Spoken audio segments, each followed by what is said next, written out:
Hi friends, இன்னைக்கு மகாநதி எபிசோடில் என்ன நடந்துச்சுன்னு பார்க்கலாம். இன்னைக்கு எபிசோட் ஸ்டார்ட் பண்ணுற நேரமே நான் எதிர்பார்த்தது சீன் வரும்னு சொல்லிட்டேன். பட் அவர் போய் பால் காய்ச்சிக்கிட்டு இருக்காங்க. அந்த நேரம் பாலோட காய்ச்சிக்கிட்டு இருக்காங்க. அந்த சீன் பார்க்க ரொம்ப க்யூட்டாக இருக்குது. டீ போட்டு காய்ச்சிக்கிட்டு இருக்காங்க. அவங்க தூள் எடுக்கிறதுக்காக போகிற நம்ம ராகினி வந்து அவங்களோட சில்லித்தனமான வில்லத்தனத்தை காட்டி மாட்டிக்கிறாங்க. விஜய்க்கு கொண்டு காஃபி கொடுக்குறாங்க. விஜய் சாரி சொல்கிறாரு. இவங்க ஏன்னு கேட்குறாங்க. அப்போ இவர் சொல்கிறாரு, நேற்று அவர் சொன்ன எல்லாத்தையுமே இவங்க திரும்ப சொல்லிட்டு உங்களுக்கும் வலிக்குதில்ல, ஹர்ட் ஆகுதுன்னு இந்த மாதிரி தான் எனக்கும் இருக்கும்னு சொல்லிட்டு போயிடுறாங்க. விஜய் வந்து அவசரப்பட்டுட்டோமேனு யோசிக்கிறாரு. பட் ஒரு சின்ன ஹாப்பினஸ்னும் அவர் ஃபேஸில் தெரியுது. அவர் யோசிக்கிறாரோ தெரியல, காவேரிக்கும் நம்மளை பிடிக்குது இந்த மாதிரி யோசிக்கிறாரோ. காவேரி அவங்க அம்மா வீட்டுக்கு போகிறாங்க. அவங்க அம்மா அப்பளம் போட்டுட்டு இருக்கிறாங்க. ஸோ அம்மாவோட பிஸ்னஸை பெருசாக்கலான்னு யோசிக்கிறாங்க.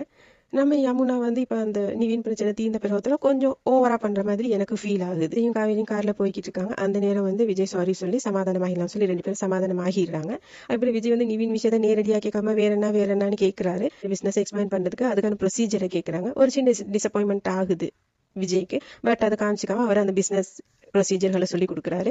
அப்புறம் காவேரி ஃபேமிலியோட உட்காந்து கேட்சியான பேர் ஒன்று யோசிக்கணும்னு யோசிக்கிறாங்க. அந்நேரம் நம்ம கங்கா வந்து கோடி சிஸ்டர்ஸ்னு சொல்றாங்க. ஃபனியா இருக்குது அதை கேட்கறதுக்கு. எதுக்குமே உதவாதுன்னு கங்காவால் சொல்லப்படுற குமரன் தான் இன்னைக்கு நதி அப்பளம் அப்படின்ற பேரை சஜஸ்ட் பண்றாரு. எல்லாருக்கும் அந்த பேர் பிடிச்ச மாதிரி தான் இருக்கு. பார்க்கலாம், அந்த பேரை தான் செலக்ட் பண்ணுவாங்க.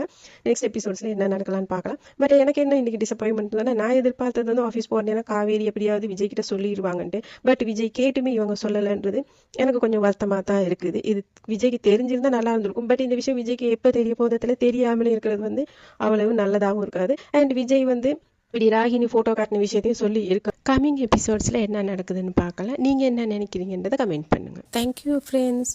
ப்ளீஸ் எனக்கு சப்போர்ட் பண்ணுறதுக்கு இந்த சேனல் சப்ஸ்கிரைப் பண்ணி